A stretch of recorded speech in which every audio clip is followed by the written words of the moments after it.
Okay. So now we are live on YouTube. Okay.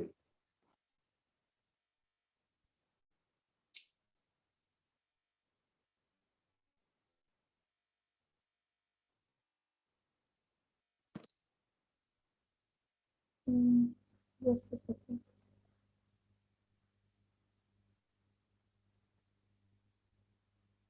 Dr. Amon. Dr. Amon.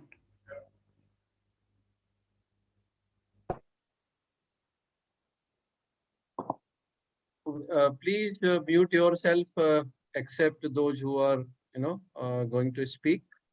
We are going to start very soon now. Okay.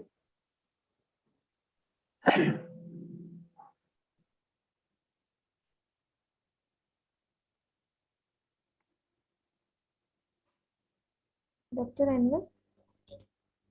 Yeah. Yeah, you can start with your welcome remarks. We are live on YouTube now.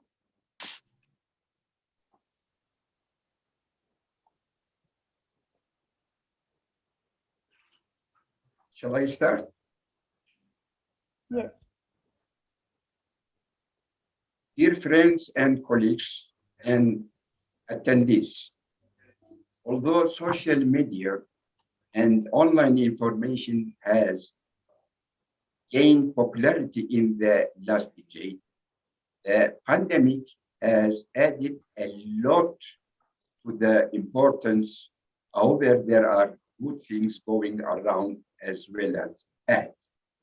So, a new issue raised social media monitoring. In other words, the act of monitoring social media for information relevant to your business. Almost every business has a social media page, either on LinkedIn, Facebook, Instagram, or Twitter. Therefore, social media marketing is considered already a part of the marketing strategy. Knowing what your customer is talking about and where the conversation is taking place give you consumer insights. It will aid you in products or future development and crisis management if the conversation is about the good work your business has been done. But if it is a complaint, then it will be best for you to address it before it becomes wildfire. As you know, the consumers of IPA are pediatricians, child health workers, families, and children. We have to know what is going on there, what are their concerns, priorities, needs, thoughts, and know social media is the best to collect data. So I believe we have to monitor social media. Once we start collecting this valuable data, we can use it to look for trends and insights. Social media monitoring is the process of using a tool or software to monitor what is being said online. We have to decide which tool is best for our social area. So the choice depends on our needs. Tools may be different when in terms of interface, usability, or features. Price, of course, is another important factor. We should consider of it as well. Then comes the appropriate keyword selection, which should be based on wise and simple features. I believe social media monitoring will increase the impact of IPA on children. And in this meeting, we are going to discuss the opportunity and to learn about social media. Thank you very much. Before I leave the stage, I am going to leave the stage to Professor Shalat for moderating this meeting. Professor Shalat is Professor of Communication and Digital Platform and Strategies of MIC at Ahmedabad. She has taught and worked as media consultant and researchers in India, Thailand, and USA. She has PhD communication degree from University of Wisconsin, United States.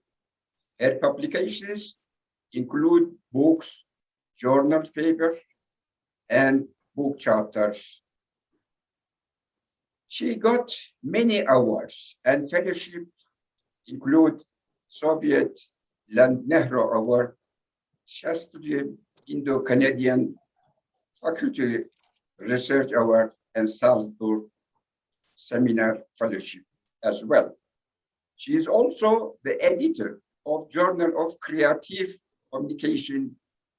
She has led several capacity building programs for non-profits, various state governments, corporate sectors, and international organizations in communication and information management.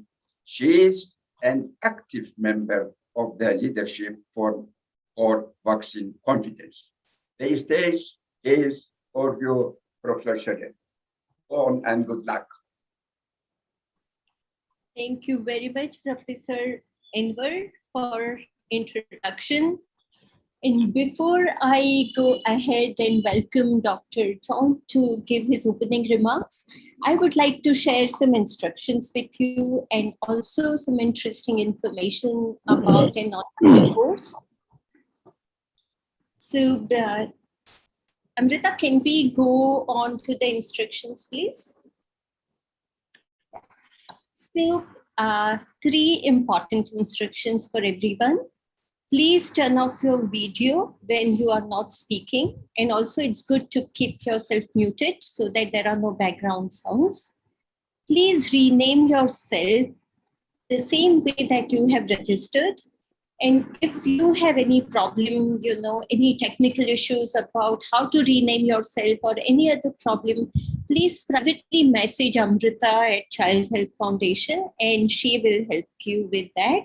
So this will really help us give you the certificate and mark the attendance.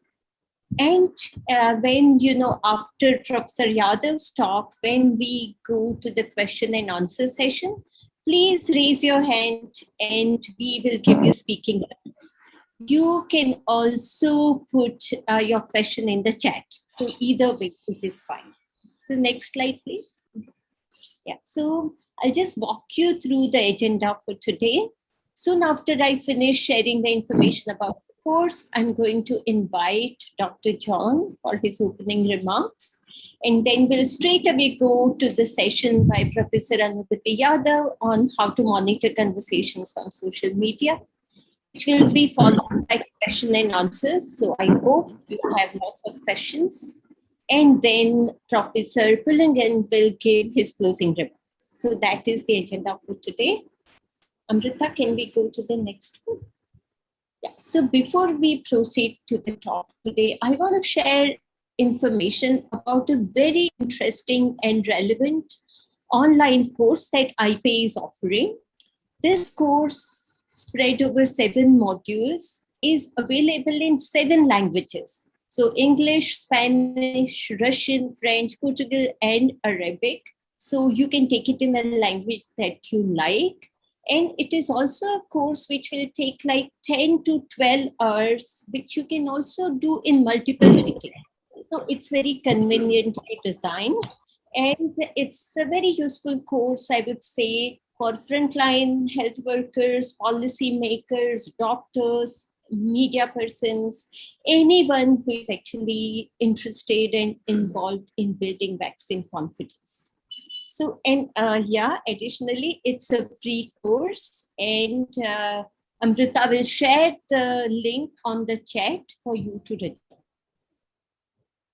I would also very quickly draw your attention to two important platforms. And if you enroll for the course, you will be invited to join these platforms. So IPA has recently launched a web-based platform, which is the Global Leadership Forum. And it really brings, experts and peers in the field of immunization and vaccine confidence on the same platform so that they can deliberate and gain from each other's experience. You can share your thoughts, discuss ideas, and also very important goal of this platform is that we all need to come together to stop the spread of misinformation. So we hope that you will be joining this platform too. Amrita, next please. And then the National Leadership Forum also has a platform for vaccine confidence. This is also a web-based platform. You can share and exchange knowledge and information, success stories, even challenges. There are tools for vaccine misinformation, surveillance, and response. And very important part of this platform would be we will all be sharing the good practices that we have experienced, and other people can learn from our experiences. So please remember that there are all these resources for you to join up to this workshop.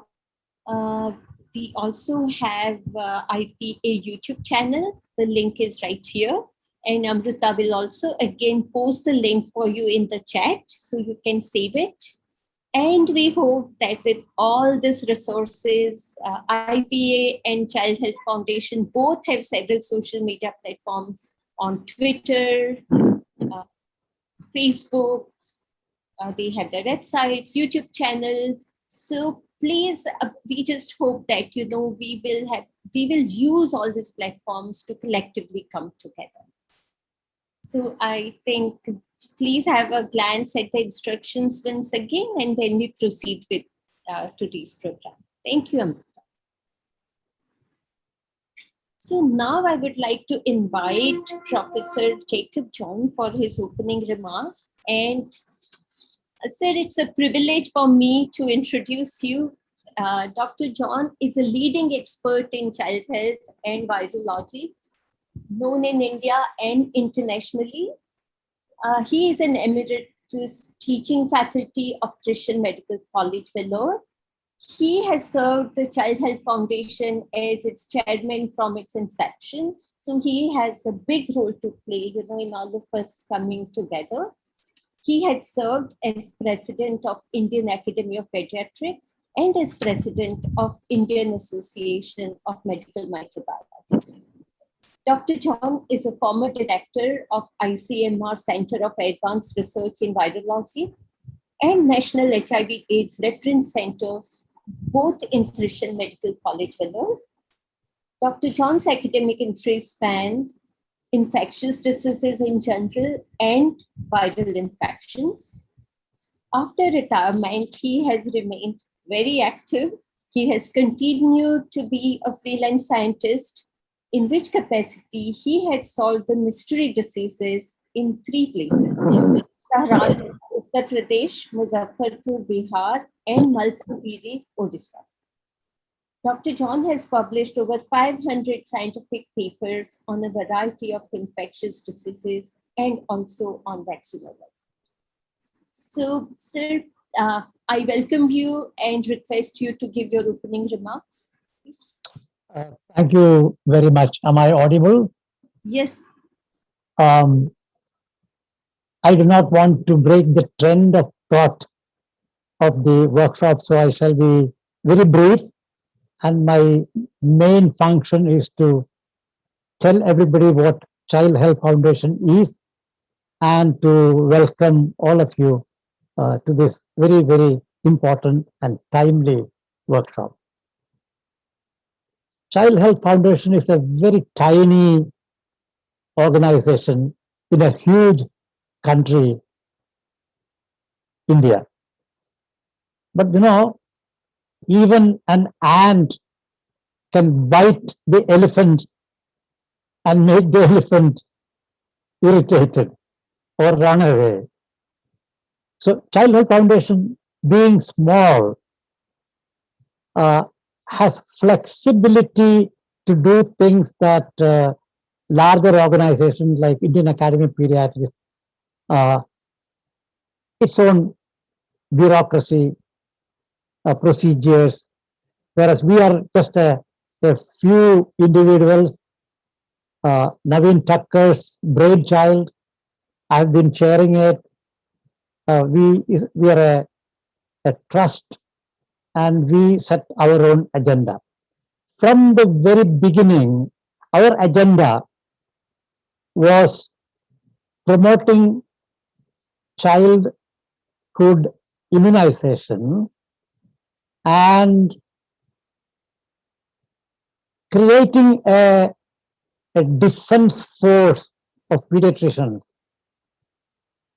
against anti-vaccine sentiments and attitudes, vaccine hesitancy, etc. Instead of addressing vaccine hesitancy and anti-vaccine sentiments directly, what we have done is to create network of pediatricians well trained, both in the government system and in the private sector, and educate them fully about vaccinology, what vaccines do, how it works, the safety issues, the efficacy issues, how to evaluate a vaccine, and above all, how to counter any negative messaging that comes to you, either at the level of parents or at the level of media. So during the last several years, we have conducted major international training workshops and smaller workshops in various Indian states. And we have created a national leadership forum consisting not only of pediatricians, but media people, lawyers, public figures, so that we have a wider thinking group who can address issues about vaccinations or any vaccine hesitancy or that kind of negative attitudes in society. Right now, in the middle of the COVID pandemic, immunization is a very, very important subject under scrutiny by all kinds of media. And it is now that the National Leadership Forum has to rise to the occasion and address these issues. And most of it, much of it, is in the social media. So this workshop is so timely and so well focused to address the real issues of today,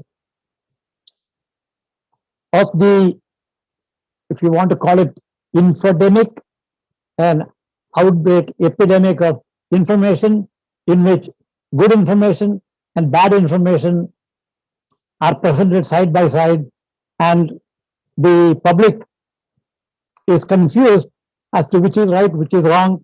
How do they assess misinformation, disinformation from true information? So this is the background of Child Health Foundation. So it's my pleasure to welcome the IPA President, Executive Director, and Dr. Professor Shelat into our family, Child Health Foundation. Welcome everyone. Have a very nice workshop. Thank you very much. Back to you, Manisha.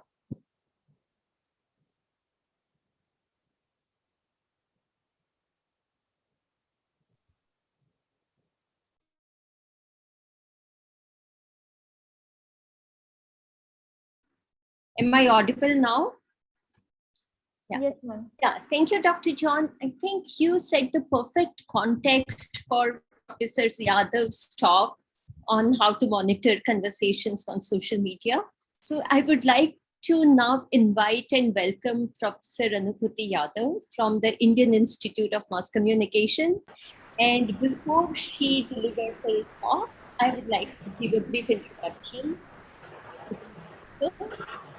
So let me tell you that we could not have found a better person to deliver a talk on this topic. Professor Yadav is a leading personality in the field of new media, and she is the head of the Department of New Media and Post-Director of Advertising and Public Relations at IISc.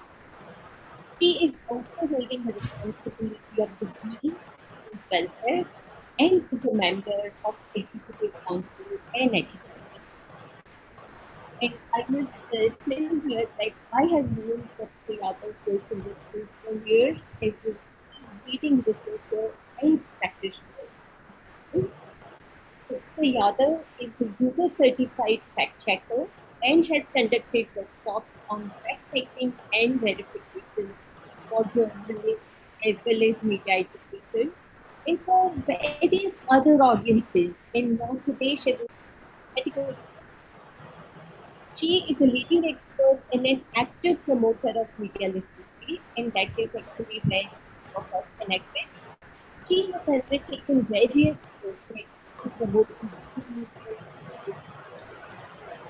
She played a key role in the launch of National Repository of Open Educational Resources, the project she coordinated with the Ministry of Human Resources and Development. The project was mentioned in the highlights of achievement of the ministry in 2014. So of course, there is a lot more that I can tell you about Professor Yadav, but I think I'll keep it brief today and would now like to invite Professor Yadav to deliver her talk. Welcome him. Okay, thank you so much, Professor Manisha. Thanks a lot.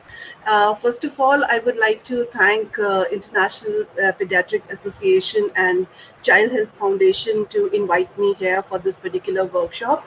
And of course, it was like very nice to listen to all the experts.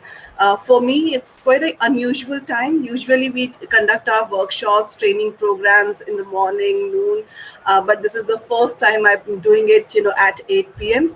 And at the same time, the audience is also like unusual for me. I mean, it's not very frequently we interact with, doctors or health experts and all, but, it's an opportunity for me to interact with all of you. And it was great listening to, all the experts here. So the brief which was given to me was to talk about social media and most importantly, social media monitoring.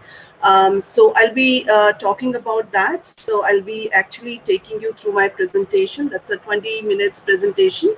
And then of course, I do have certain tools which I would like to share with all of you. These tools are, applicable for everyone, those who are in the field of media, but also those who are in the field of, health communication, whether they are doctors, frontline workers, everyone. Because nowadays, a lot is happening on social media. People are talking about, a lot on vaccine. In fact, like Professor Jacobs just mentioned about, vaccine hesitancy. He also mentioned about infodemic. WHO DGS said that, we are facing infodemic right now. So yes, the COVID-19 is very dangerous, but at the same time, the misinformation, disinformation around this disease is much more dangerous than that. And of course, while I was listening to the conversation which all the experts were having about the Delta variant, now we know that, parents are very anxious. The kids are the one, they are not vaccinated till now. So they are very anxious. So they might believe a lot of information which will come from social media. And it's the right time, very timely that, this particular workshop is being conducted. So just give me a while, I'll set up my presentation and then I'll take you through that.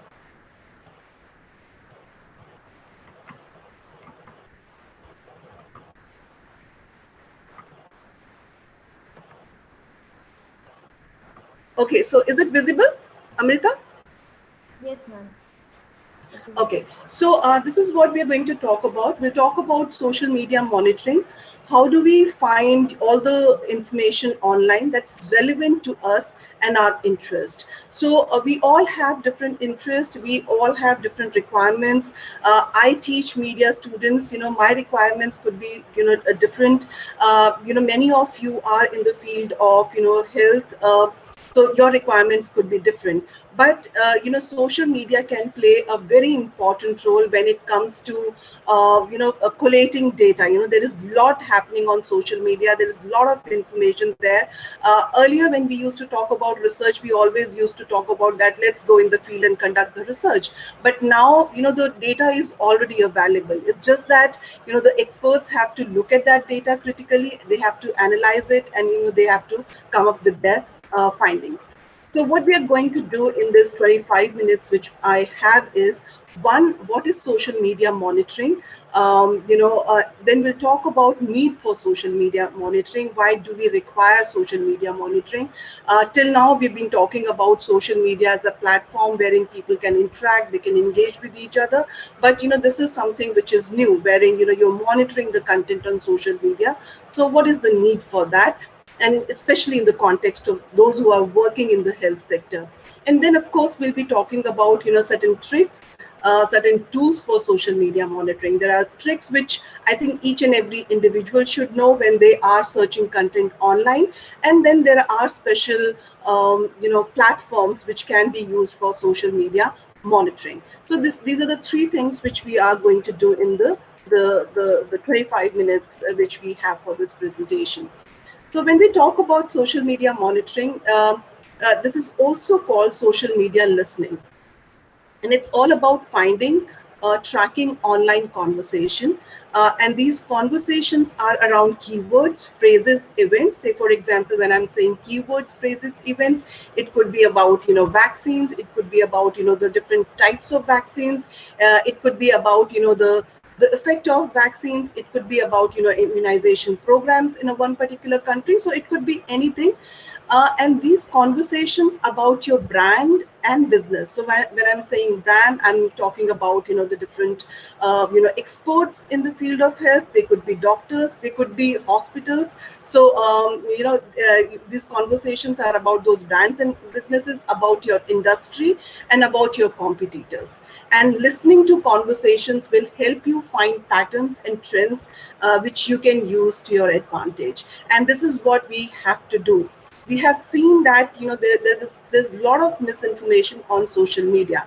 If as doctors, if as people who are working in health sector, if we get to know that, okay, this is the misinformation which is doing round, or this is something which is becoming viral, so as a doctor, as a health practitioners, we can debunk that particular information. So for that, the first and the foremost thing is we need to know what is happening on social media, because nowadays people are interacting more on social media. So if you look at a family of 4 people, you'll see they're sitting in the same room, but all of them might be having their smartphones, and they are talking to their friends on social media and all. So there's a lot of conversations which are happening on social media that needs to be monitored, which actually gives us a trend, what people are talking about.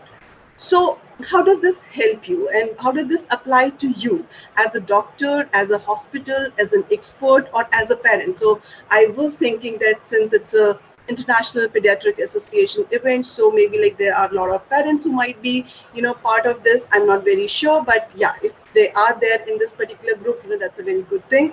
So how does this apply to you? So as a doctor, as I said, that we need to know what people are actually searching. Nowadays doctors may like it or they may not like it, but there are a lot of people, if they face any problem, the first thing which they do is that they go to their smartphones and they try and search about that particular problem. Of course, I've seen a lot of doctors getting irritated by that, but that's the reality. This is what is something which is happening. So they also need to know, what exactly people are searching.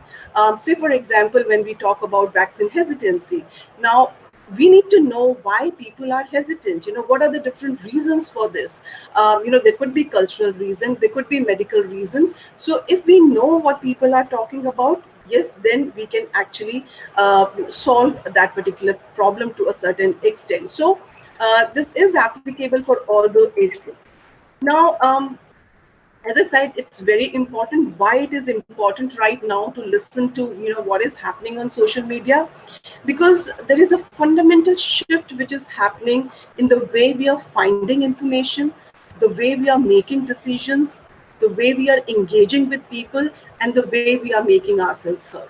So maybe like 10 years before, if I had to visit a doctor, or like I have to go to a hospital, the one thing which I would do, it was maybe like to interact with my relatives or my friends and ask them who is the best doctor in this particular area, or which hospital should I visit. We are not doing that anymore. The only thing which we are doing is that we are turning towards our smartphone to get answers to all these things. So all of us, we are living in those micro movements, and this is something which we all need to understand what these micro movements are. People who are there in the field of advertising, public relations, media, they have understood these micro movements are very important movements. These are the moments wherein people take decisions related to certain thing. Say, for example, decision related to whether I should go and get myself vaccinated or not. These decisions are taken during these micro movements. So what these micro movements are? These micro movements occur when people reflexively turn to a device, increasingly, of course, their smartphone, to act on a need to learn something, do something, discover something, watch something, or buy something.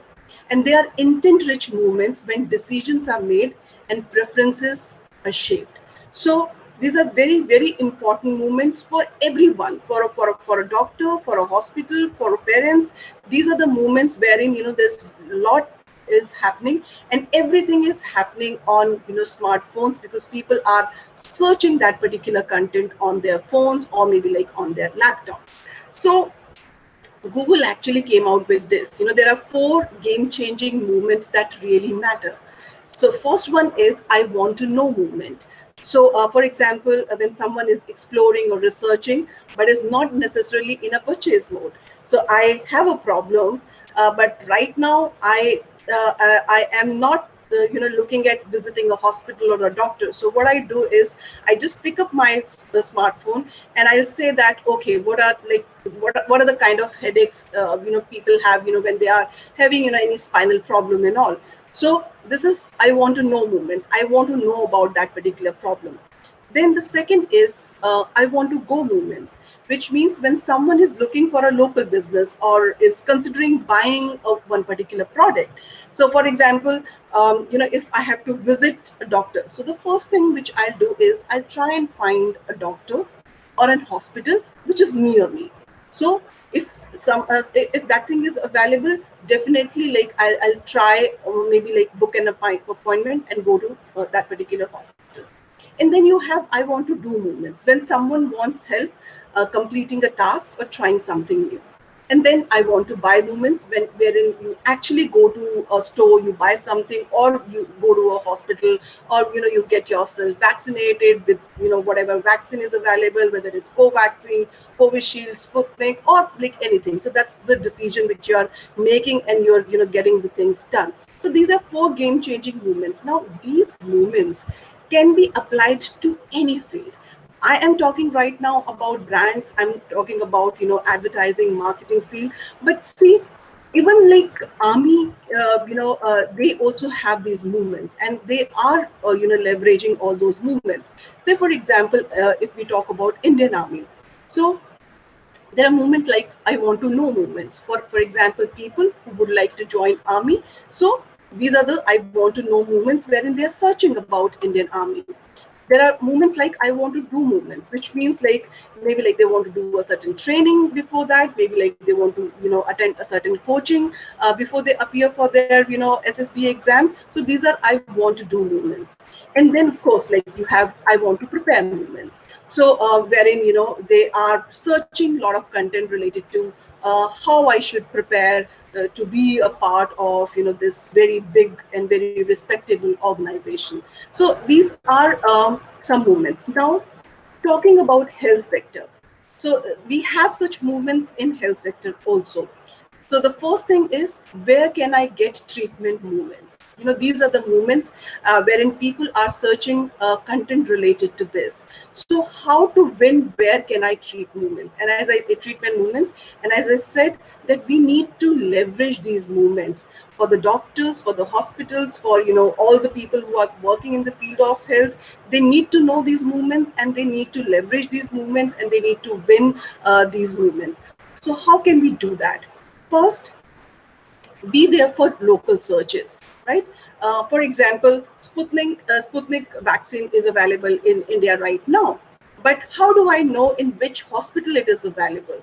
So for the hospitals, it becomes very necessary that they should be available in the local searches, showing up for near me searches. Many a time, we type a search query with the near me, that okay, vaccination center near me. So is your hospital listed there? Or maybe like a dental expert near me. Is your name listed there? If you are listed there, you exist for that local population. And if it is not there, you just don't exist right now, because there are a lot of people who make decision on the basis of what is actually available on their smartphones and all. So it make it easy for people searching mobile to find your office by bidding on location specific keywords. So there is a way of doing it. Right now, I will not get into it, but yeah, little bit I'll talk about keywords and all, because that's actually the cornerstone of online searches. Then show up for a variety of terms. It's not that you're just talking about Sputnik vaccine. You have to use different words also. For example, is it available on weekends? So, for example, open weekends, online appointments, comfortable waiting rooms. So this is how people are searching online. So when they are searching with these search queries, we should be there with the answer. If my hospital is there with the answer that yes, I'm available on weekend and we are, treating patients on the weekend, then we exist for our target audience. Otherwise, we do not. Or maybe like they go to some another hospital, or maybe like they'll visit some another doctor. And then showcase the essentials. So each and every person, expert, doctor, or a hospital, they have, their own USP. They have their own expertise. So that is something which we need to tell them that, okay, this is our, expertise. You also need to include, your business hours, your phone number, your street address. This might be a common sense for many of us that, okay, even if it is a website, these are the things usually we have. But let me tell you one thing. There have been researches who have been done with the patients and all, and they said that, oh, we wanted to go, but we couldn't go because we didn't know that, whether that particular hospital was open on weekend or not. So these are the things which we need to have. And this is how we can win where can I get treatment movements. Then what all other movements do we have? Who can I trust movements? And this is the most important thing when we talk about, hospitals and when we talk about doctors. Every day, I am part of number of groups, so are like most of you. We keep receiving these, queries from a lot of people in the Facebook groups, on WhatsApp, that, who is the best doctor in this particular area, right? And which is the, best hospital. So who can I trust movements, and how do you win who can I trust movements? First, when you list yourself there, you need to include reviews. People read reviews a lot. It could be positive for you, like if there are positive reviews, but yes, people do leave negative feedback also.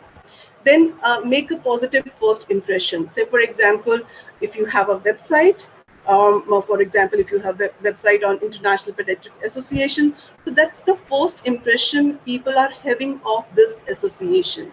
So one has to be very careful, when we are designing that particular website. So which means upload clear, high quality photos of your office, write detailed treatment descriptions with benefits clearly communicated, include page with detailed practitioner's bio, qualification. This is exactly people are looking for, right? This is what they are actually searching. So you might say that, okay, we are in the field of health, we are doctors, we are, hospitals, administrator in hospitals. So why should we get into this? I received the same response when we conduct the workshops for officials from defense forces. So when we started doing these social media workshops for them, and when we told them that it's very important for you to have online presence, because people don't pick up their phone and call where the recruitment is happening. It should be available on your website. So initially there were there was this apprehension, but now everybody knows that yes, you have to have your online presence. If you will not tell your story, someone else will tell. So you need to have your narrative. You need to tell people what you actually stand for as a doctor and as a hospital, and make sure the price is right. That's the most important thing. And there's a lot of controversy which keeps going on. So high prices for in health sector and all. Then I'm ready to book movements. So this is the third. So you have done entire research. You are satisfied with the kind of information which you've got on, a one particular website of a hospital, or maybe a web page of a doctor, and then you want to, book that particular, maybe like an appointment. So these are the things which we have to keep in mind.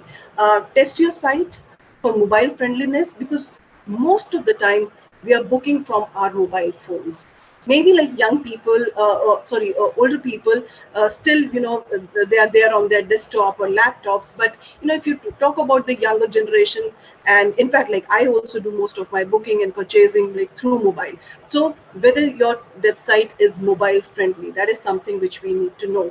Then offer convenient conversation starters. You need to have some sort of conversation to engage with your audience on your website. So if someone coming onto your website, there should be some pop-up like, can I help you? Are you looking for an appointment? So like, what kind of doctor are you looking at? So these are the things which should be there. And then the booking process should be as simple as possible, right? We know that everybody needs data. You need to fill up a form, but the people do not have that much of time and patience. You can do it a little later, but the online booking process has to be very, very simple. So this is how you leverage these movements. Now people are also searching when they are curious.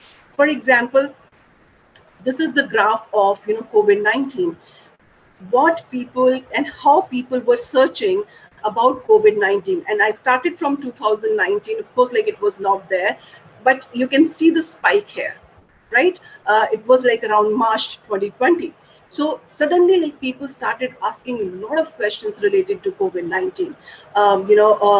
How it can be prevented, and we have seen at that point of time that there were a lot of misinformation and disinformation related to that. And in fact, it is not there in this presentation, but I do have a lot of examples, and then of course these examples are available on WHO websites also, the kind of rumors which were spread related to COVID-19. So people are searching. Now what does it mean when people are searching? We need to be ready with the answers. We need to know that, okay, people have these questions in mind, and we need to, as an expert, I need to have an answer to those questions. This is also, these are the two comparative graph. One is for, of course, like the search query was COVID-19, and the second one is the vaccine, right? And see like how it's spiking. So people are searching about it. They are asking a lot of questions. They also search when they want answers. So you just type COVID, you just type Covaxin, you just type Sputnik, and you'll get to know what people are trying to find out. So if people are trying to find out this information, as a health practitioner, are we providing them this information or not? Right? So this is something which we have to ask ourselves. This is another graph, and I'll show you the tool for this, how you can prepare. Say, for example, one search query, COVID-19. Now, these are the kind of questions which people are asking. So let's have, maybe like an Excel sheet and have all the questions, and then we should be ready, with the answer to each and every question.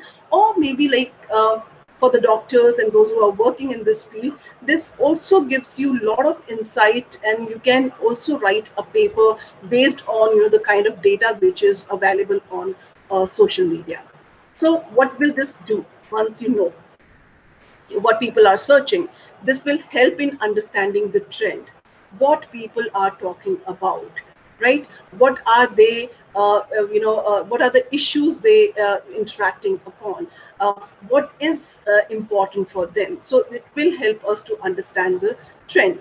You'll get to know, like how people are talking about, mental health. So there are a number of tools wherein you can find out like what are the different groups which are available who are talking about mental health, or maybe like adolescent mental health. So it actually gives you a trend. Professional development, as I said before, there is a lot of data, right? You do not have to collect the data, go to the field and collect the data. There is already a lot of data available on social media, and you can write, excellent papers, keeping in view the data which is already available on social media. Third, turning negative situation into positive. When you know that, okay, this is something which is going viral and this is not right, there can be an intervention from an expert side that, okay, we need to debunk this particular sort of misinformation and disinformation. And then, of course, you can find influencers. And this is what, people are doing. You need to have a community who all are talking about, maybe child health. So you create a community and you need to know what these influencers are talking about. Many a time, because I keep conducting, training programs on fact checking and verification, many times I have seen even the influencers, they spread rumors. So we should be aware of who these influencers are and what kind of information they are actually sharing with their audience. When I'm saying influencers, they are the people who have, a lot of fan following on social media, whether it's Facebook, Twitter, Instagram, or like other, so this I'm leaving for a while. So now you know what people are talking about. You know that, okay, that this is what they're talking about. What next? What do you do with that? So keywords are something which is very, very important for all of us. Say for till now, I was saying that you need to know what people are talking about. I talked about search queries. So whatever they are searching in that search engine is a search query for them.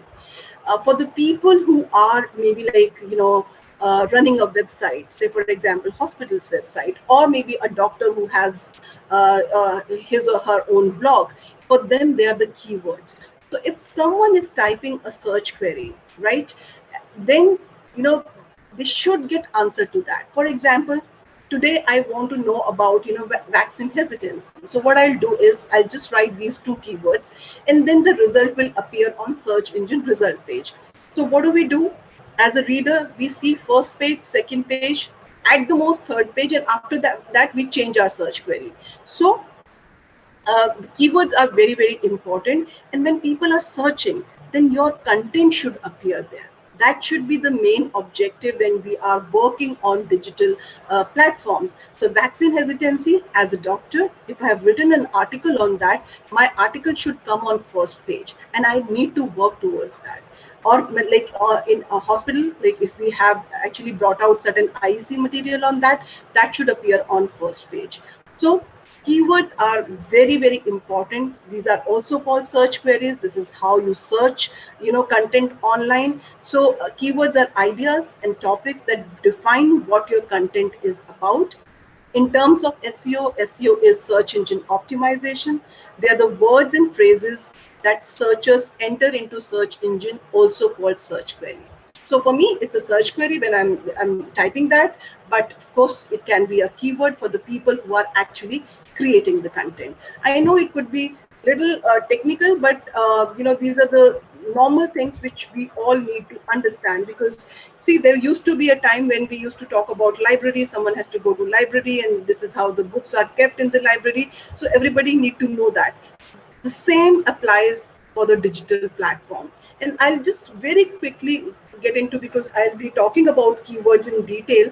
But before that, we also need to know how search engine works. Say, for example, if I have to search something the first thing which I do is I go to Google and I type that search query. But how those search engine works so that we get those results. The first stage is crawling. Google search engines, they have bots. They call it crawlers also. They keep on crawling the web, and they keep on indexing the content. Whatever the new content is being created, that is being indexed. So there is a database that is actually added to the database. And then they give ranking. That's why some articles are there on first page, around 10, and then you have second page, third page, and there are millions of pages, right? So how do they rank? They rank on the basis of the quality of content. They also rank whether that search query is matching your content or not. So which means you need to insert those keywords in your content, when you are creating that particular content. So someone is writing, say, for example, vaccine hesitancy, and if your article has vaccine hesitancy, so it will match, and that particular article will be retrieved and it will be showcased on the first search engine result page. So that is something which we need to work on. So keywords, as I said, very, very important. You need to know what are the keywords in your area, whatever field you are working in. So you can brainstorm those keywords, you can write obvious keywords, you can look at the competing sites, what keywords are they using. I've written the way it has been done, and I'll be sharing my presentation also. So you can use this, and you can find out, say for example, what Apollo is using, and what maybe like Medanta is using, what Fortis is using, and all of them they are using because they want to appear on the first search engine result page. Then share it with your colleagues. Spelling mistakes are very important, right? When people are searching, there are a lot of people who are making spelling mistakes. So those mistakes, misspelled words are also very important. So for example, if you want to know about vaccine, so you can also type VAXINE, because there are a lot of people who are searching vaccine with this particular spelling. Then synonyms, say for example, when I'm talking about digital, you can use new media also. Split and merge words. So if you're using email, then you have to use it, both ways. Hyphenated words, singular, plural. Say for example, how do people search? People always search that best books, right? They don't search for book. So these are the things which we have to keep in mind. And then of course, geo terms, names of the towns. Like say for example, if someone is searching Medanta, Gurgaon also, these are the geo-targeted terms, and of course your company names. Planning keyword strategies. This is, I'm talking about your website, your blog, your digital presence. So where to use keywords? In the URL, right? So for example, that uniform resource locator, the URL of that particular page, there you should have keyword, which means what people are searching. Then it becomes relevant for the search engine, and it will be there on the first search engine result page. Title tag. So title of your page, there you should use those keywords. Vaccine hesitancy should come in the title. Description tag. So when you're writing articles, there is a possibility everywhere that you give description of that particular page, right? So when you those who have worked would know it, but if you have not worked, not an issue at all. You just have to tell the person who is working for you that, see, you need to know the keywords and you need to insert keywords at these places. Alt tags, which means we use a lot of images. Now search engine, they do not read images, they just read text. So when the images are being uploaded, with each and every image, there should be a caption. And in the caption, you can use those keywords. Then of course, geo-targeting. Long tail keywords are people, they do use, words, but they also use, long, words. Where can I get Covaxin, or where can I get Covishield? Is Sputnik available in Delhi? So these are the long tail keywords. So we have to use that also if we are searching content. So the best thing is, when we are searching content, online search, we need to use smart keywords. Search is only as good as your keywords. So if you are searching online, you have to use keywords very strategically. Say for example, oh, I'm extremely sorry, I saved this, but it didn't work. For example, COVID-19, right? So coronavirus, Then you have misspelling also, COVID-19, flu, Moderna, Pfizer. So these are the keywords which are being used for COVID-19. And we need to master Boolean queries. These are all search operators. It's not difficult. It looks difficult in the first instance, but if you start using it, it becomes very easy for you to search content online, whether you want to see what people are talking about, or if you are maybe like surfing internet to find out documents related to the kind of research which you are actually doing. So these are certain search operators like and this is the main part of the presentation. So this is something which you should keep in mind. For example, when we are searching in Google search engine, use operators like and. So when you are saying vaccine and injury, it actually limits your results. So what is happening in this case is that you're getting those results wherein vaccine and injury, both these keywords are used together, right? So you'll get those results. So this is limiting your results. So you're only talking about vaccine and injury, and this is coming. Second is when you use or. For example, Covaxin or Covishield. This expands your result. So you're getting all the results wherein either Covaxin is used or Covishield is used. So if you want to limit, if you want to be very specific that no, I'm only talking about vaccine and injury, then you use and if you want to expand it and you want to have an article where Covaxin is also used or Covishield is also used, then in that case you used the or. Then minus not excludes from the result. Say for example, you are doing research and you want to find out that which one is popular and what people are talking about, Covaxin or Covishield, but you do not want Sputnik now. So what you do is you write vaccine because this is something which you want, but you minus Sputnik from there. So from the result, Sputnik will be excluded and you'll get result for other vaccines. Parenthesis, it lets you combine and or searches, and you can do a lot with this. Say for example, if you want to talk about a vaccine and injury, right? So you can say Moderna or Pfizer or Covaxin or Covishield, anything, whatever it is, and then you write and then injury or harm. So you're using parentheses, but you're also using or and operators in this case. For example, this one. You are doing a research wherein you are trying to find out, what people are actually talking about vaccines and injuries, right? Or like the harmful effects. That's the research which you are doing as a doctor or in hospital. So what do you do? First, you type vaccine or vaccinate or Moderna or Pfizer or AstraZeneca, all the vaccines, and then the words which are related to harm. And then you club it together using parentheses. In this case, what will happen, you'll get a lot of results wherein the vaccines, it could be any vaccine, and the harmful effects, and it could be any harmful effects like brain barrier, autism, side effect, everything will come in that, the result on search engine result page. Consider misspellings also. This is what I said earlier also. There are a lot of people who search content with misspelled words. So that becomes very important when we are searching content online. So do that. So here, I have actually given example of some of the spelling mistakes.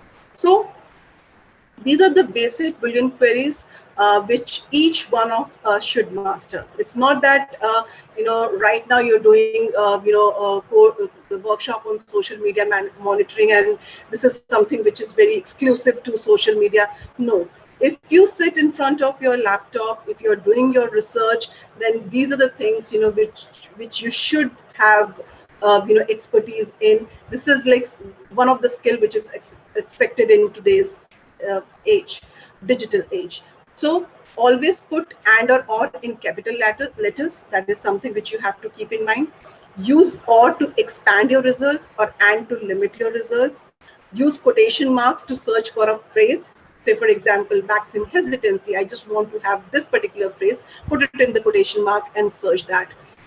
use me, my, and I to find eyewitness experiences. Say, for example, when the vaccination process started, there were a lot of people who were telling about their own experiences. So if you really want to have those eyewitness experiences, then use me, my, I to find out those eyewitness experiences. Group similar keywords in parentheses, the way we had discussed, and of course, like, you need to check the work also. These are some more examples of operators. I just have a look at the time. Anyways, these are more operators. Say for related. Now, related column, you'll find sites related to this particular domain. Link.youtube.com, which means this will find results that link to that page. Site, you want to know like whether this word is used in this type of site. Say for example, here it is written .gov.uk. I can say .gov.in, and I want to see where all vaccine term is being used in all the Indian government websites. So I can use this. In text, find results showing up on web page in many areas such as title, page, URL. So if you write in text, immigration, so it will give you all the all the results wherein this particular word was used, whether it was text, whether it was headline. Then of course, important one, in title. So you want to search for the articles wherein the title was in the title that particular keyword was used, so which is very important when you are doing research. And then of course, site. For example, you want to find out what WHO has written about vaccine hesitancy in their site. So you just write site colon WHO, right? And then you can search for that particular thing. So these are number of operators. I'll be sharing this particular slide with you. You just have to see how it actually works. Now coming on to Facebook pages. There are number of Facebook pages. There are number of public groups. Say for example, you want to find out mental health and children. Now, this is an important issue for all of you, right? You are working in this particular field. So what you have to do is you have to write site facebook.com/pages mental health and children, right? And it will give you all the public groups which are there on mental health and children, right? And then maybe you can be there in that particular group and you can try and find out what sort of conversation is happening in that particular group. Similarly, this.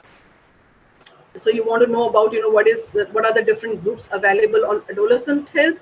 Here what I've done is I've written quotations, so exactly that specific word I would like to find out, and you will get a lot of Facebook pages wherein this particular term is used, and the pages with this particular title. So this is how you actually find out content or search content on social media.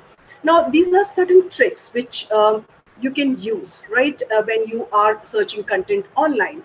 Now there are certain tools also. For example, you have CrowdTangle, you have Who Posted What, Facebook Graph Searcher, Graph Tips.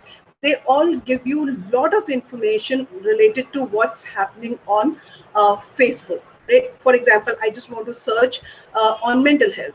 And the moment I type mental health, it will give me all the results of mental health, what people are talking about in different groups, in different pages. So all those results will be there on the dashboard. Then you have Spoonbill, you have Tweetbeaver, you have Follow Me. TweetDeck is another very important tool which can be used for Twitter monitoring, right? You just have to write the search query and it will give you all the details. Google Trend is another one.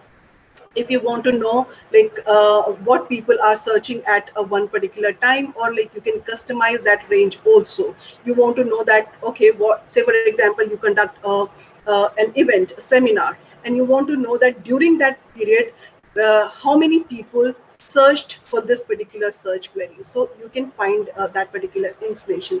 Answer the Public, I actually showed you an example of this in one of my slides earlier. So this is all from my side. Now I just need to know how much time do I have, because if you allow quickly, I'll take you through all these tools because all the tabs are open. So I just want to show you how actually like these tools look like. For example, this is CrowdTangle, right? And these are all free tools which are available. For example, if I say I just want to know about mental health, right? So I'll type mental health and it will give me all the results. These are the interactions which are happening, right? And these are the different posts. And then of course, these are the filters. So for example, I just want from the verified status, I can do that. Page category, I can do that. Post type means like, do you want to see the text post or you just want to see images or videos? So these are the different filters. So it will give you all the information what people are talking about mental health. This is another tool which is who posted what, and this also you have you just have to write keywords, specific month. You can customize that range also. You can talk about location, that what people are talking about Sputnik in India. So you just write Sputnik, you write the location, and then you can search for this. This is another tool which is important tool, especially like used for fact checking and verification. There are a lot of people who keep changing their tweets, who keep changing their bio and all. So this actually gives you the whole idea, who has changed their name, bio, website, location. So this is an interesting tool. This is like, as I told you, Google Trends. So you just have to search for that particular term, and then of course you can search in any of the country, right? So what people are searching, for example, right now I say Sputnik, right? And this is what suddenly like people, we know that it has started in India and people are searching about it. And it also tells you about the sub regions, different states. It also tells you the related topics, so it gives you a lot of information, and you can compare it with other search query. So this is Tweetbeaver. This also gives you a lot of information related to Twitter, right? So for example, you want to download users timeline. So you convert ID number to name. So there are a lot of features in this. You need to explore this, but whenever you have time, these are easy tools. They are not at all difficult tools. It's just that you need to spend some time. This is TweetDeck, right? Say for example, I type these search queries, these hashtags. I type this one, hashtag IPA World Organization, and now like we can see, all these things are coming. What is happening on Twitter right now. So this is how you can search on Twitter what exactly people are talking about related to this search query. And you can keep on adding column, whatever you want. So you can add another column. You can add user also, what one particular user. You can add followers, what your followers are talking about. So these are the different columns that can be added here. So I think, okay, this is one very interesting website, a resource for all the researchers. Say for example, you want to know, this is Wayback Machine. So you just have to type Wayback Machine and you reach here. You just have to type the URL of that particular website. So this is WHO website. Now these are all archived pages. Now you want to compare, say for you are doing a research and you want to compare that now WHO is talking about COVID-19 a lot, and this is how their website looks like, and these are the number of articles they have written on this particular issue. But you would like to compare it with maybe like some epidemic which happened earlier, right? So what you have to do is you just have to click on that specific date or period, and then you click on one particular date. You will reach to the website. You'll see the website that it looked like on that particular date, right? It's not just the articles, population of article, how WHO website looked like on that particular day. So you'll get the design, everything will be like that. So it's a interesting resource for the researchers. So this also I would like you people to explore. It gives you a lot of data. Say for example, backwards you want to know how different pandemic, epidemic were covered and what kind of articles were written. Right now I've taken WHO. You can take any media house, how New York Times has covered or how Washington Post had covered. And then this is the last tool which I wanted to show, and we have already seen. Say for example, this is called Answer the Public. This also tells you what people are searching. So I'll just again type Sputnik, and then I'll search, right? And of course, right now UK is written, so it will give me data from there. But so it will give me the complete visualization of what people are searching about Sputnik, right? So these are the questions which researchers, medical practitioners should know, because people are asking these questions and they should have answer to it. And if not answer, then of course this is a good insight for conducting research. So I think that's all from my side, and I've taken more time, but there are certain things which actually I wanted to show you because I felt that there should be some takeaway from the workshop, right? So now I think we can take questions. Manisha, that's all from my side. Thank you, Lucy. It was so interesting and informative. And I know that it was just a tip of the iceberg, because we can spend hours, I know that there is so much more that we offer. And there's so many questions, and I'm sorry that we don't have that much time, but we'll take at least a few questions, which will already.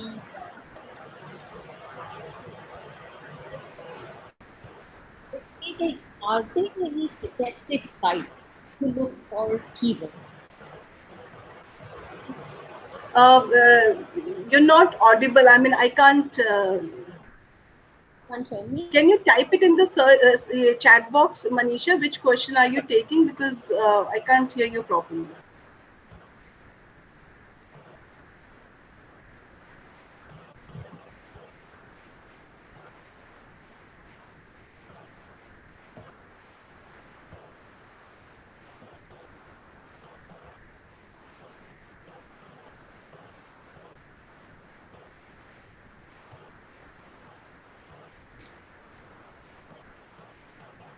Okay, so are there any suggested sites for keywords? Yes. So, for example, you want to find out find out keywords related to your area. Whatever you are working in. So there is a site which is called Keyword Planner. This is like Google AdWords feature. Earlier it was a separate platform, but Keyword Planner is one site which which can give you a lot of keywords if you are actually working in this particular area. For example, you just have to write COVID-19 and it will give you a list of keywords which are related keywords and which people might be using to search content related to that. So that is called Keyword Planner, and this is actually part of Google AdWords, right? Basically used by marketing people, but yeah, a lot of other people can also use it. That feature is freely available in this. Okay, so are there any suggested site for keywords? I said, why Sputnik vaccine is still not approved by WHO? Extremely sorry, I don't have answer to this. So my domain is social media monitoring. So this is something which you have to discuss it amongst yourself to get an answer to this. So is WhatsApp, okay, I'll take this question. Just a moment. Is WhatsApp considered a social media platform, and can it be searched for information? See, WhatsApp, yes, it's a social media platform the moment you create groups, right? So for example, we do have a lot of groups, and many a times, when we create a group and when we share the link of that maybe like on any other social media and ask people to join that group, then it becomes a public group.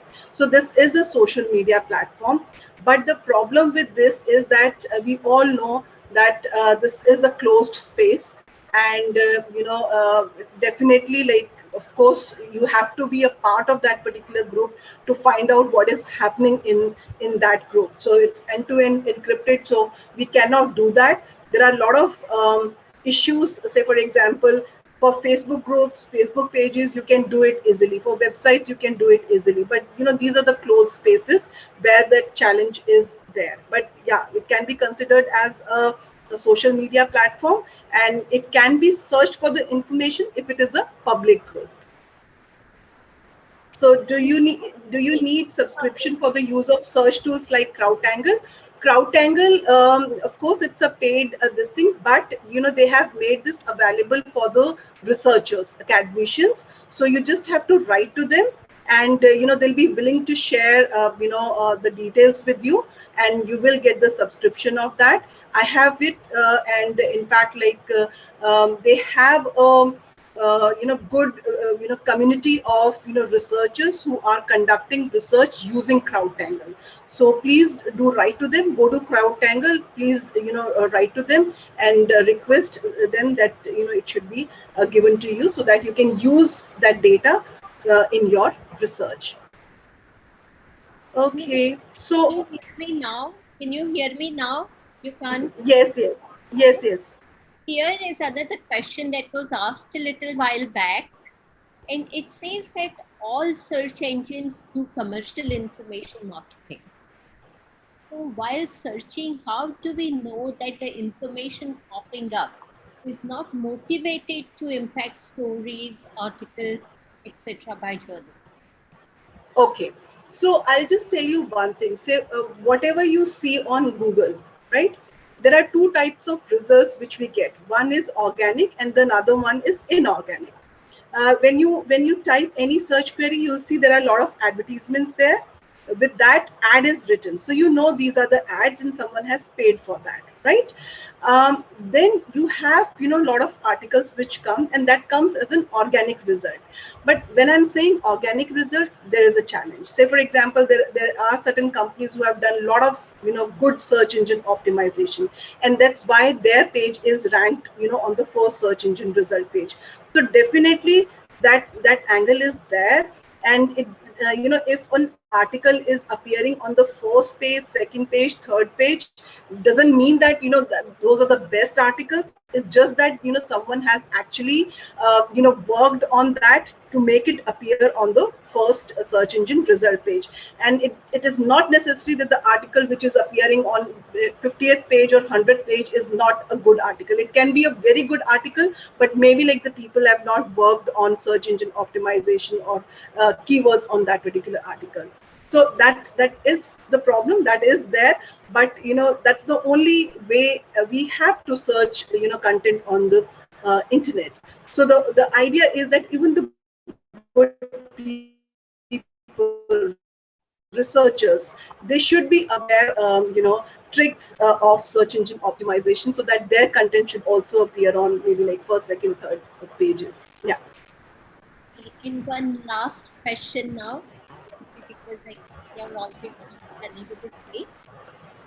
And several people have asked this, that how do we confirm whether the news, photo, video being circulated in social media is authentic or not, and like from which site? I didn't get. How do we confirm whether the news or photo or video being circulated in social media is authentic? Okay, yeah. So it's a very good question. In fact, we can have one more presentation on this, which means when you see, a photograph or a video going viral on social media platform, there are ways of, fact checking that content. For example, you receive an image and you say that, okay, this is an image of, XYZ went for, vaccination, and, he faced this particular problem, and this image is viral. So how do you fact check that? Now, image can be fact checked by, reverse image search. There are a number of tools for that. There is reverse image search, there is TinEye, there is RevEye. So these are the tools for fact checking images. If you see a video, there are a lot of tools for video fact checking, like you have in video, right? You have watch frame by frame. You have there is Amnesty International tool also. So which is YouTube Finder. So these are the tools which are available to fact check the content. But the most important thing, and I think Manisha would agree to it, when we receive any content and when we see anything on social media, we need to ask questions, right? One, who created this particular message, right? Why is it viral? Is it like insightful? What kind of language is used? And then, you need to answer to those particular questions, and then you have to make your own decision, whether it's right or wrong. Or maybe what you can do is you can use all these tools. If you cannot use these tools, I will suggest all of you to go to this website, which is IFCN, which is International Fact Checking Network. So IFCN with Google, they started a bot, that's a WhatsApp number. It will be there on their website. You just send a message, hi, and then it will also tell you like what are the fact check story near you, like your location. And if in case you want to send a story for fact checking, you can send it to them, they'll do it for you, right? So that's one thing. Then Google also had started, even at the time of the pandemic, which is called Google Fact Check Explorer. You just type in Fact Check Explorer, and there also you can type that search query related to that particular content. And if it is not authentic, some third-party fact-checking organization might have already fact-checked that, and you'll get that particular information. So there are a number of things which you can do. In fact, like we do conduct a very long workshop on fact checking and verification, and that's also very interesting. And I'm always open to that also. Thank you so much, Okay. Anagati. I know there are several more questions and you have much more to say, but I think we are already past 20 minutes and our announced time. So we will stop here. I would like to tell all the participants that we will be sharing all the questions and their answers along with, the recording with all the participants. So there are questions that whether you would be sharing the presentation with the participants. And also on my Twitter, I have a pinned tweet wherein I have discussed about 100 digital tools, so which are there. And if you want to access them, they are available there, and I keep adding to that. So that's my Twitter handle. So you can search there also. So thank you so much. I can see a lot of questions. I want to take each one of this, but I'm so sorry because I feel that there are many who will be waiting for their dinner also. A big thank you, Nirupati, and we hope that we'll have many more sessions with you because participants are interested in many other dimensions. So I would now like to invite Professor Aman Pulingan for his closing remarks. To introduce Professor Pulingan is not very easy, because when I read his introduction, you'll know how many organizations he's associated with. So he is the professor of pediatrics, executive director of the International Pediatric Association, the president of Indonesian Pediatric Society, president of the Asia Pacific Pediatric Association, a senior consultant in pediatric endocrinology, Faculty of Medicine, University of Indonesia. He is also on the Committee for Medical Specialist Deployment, Ministry of Health of Republic of Indonesia, NCD Child Governing Council, and past president of the Asia Pacific Pediatric Endocrine Society. For the past 20 years, Professor Rahman has been involved in many programs for diabetes in Indonesia, another very important health area, and even in the region, among others. As a project leader for the World Diabetes Foundation Type 1 DM in Indonesia, and as a member of the advisory board of the Physician International Society for Pediatric and Adolescent Diabetes. Thank you for being here, Professor Rahman, and I invite you to give your closing remarks now. Okay, thank you very much, Professor Manisa. Good evening and good afternoon, probably in some part of the world. Yeah, it's a great honor for me actually to join this workshop. Yeah, I think it's I was enjoying also the presentation of Professor Yadav. It's something that new that everybody should know right now. Actually, I am a really conservative person before because I'm a pediatric endocrinology. I'm a researcher, but right now, managing International Pediatric Association is something really different, especially during this pandemic. So we have to screen which one is really hoax one or is really true one with the based on the scientific evidence. Because right now we have to learn, we have to screen the anti-vaccine. They're still using social media. Also, the group right now who, you know, they think that the pandemic, they don't believe the pandemic, or they think that the pandemic is the conspiracy. This is also the problem. So as the organization like International Pediatric Association, we have to lead all the pediatricians all over the world. Yeah, and I think more than 150 countries join in our society. I think this project, IPA Vaccine Trust Project, we have to support it. And this workshop tonight, I think this is something that, you know, we have to share in all of our members, I think. So thank you very much also, Dr. Jacob John and Professor Manisa, and of course, Professor Yadav. And if you don't mind, Professor Yadav, I think we will share your presentation to all of our members, I think. And I hope we can have this session again. Probably this is only part one, I think, at the beginning. I think we need to go to the outside for part two of this, your presentation. Yeah, I was really enjoying your presentation. I think this is something new to us. Yeah. Yes, right now also I have Twitter, I have Instagram, I have Facebook, I have LinkedIn. We have to do it at the same time all together.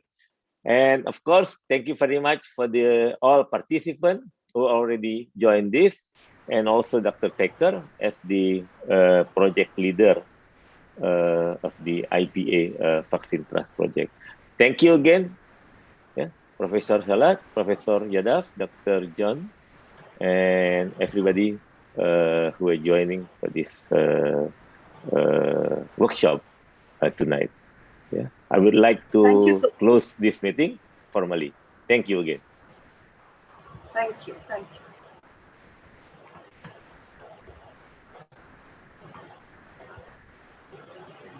This Should we leave? Okay. Thank you.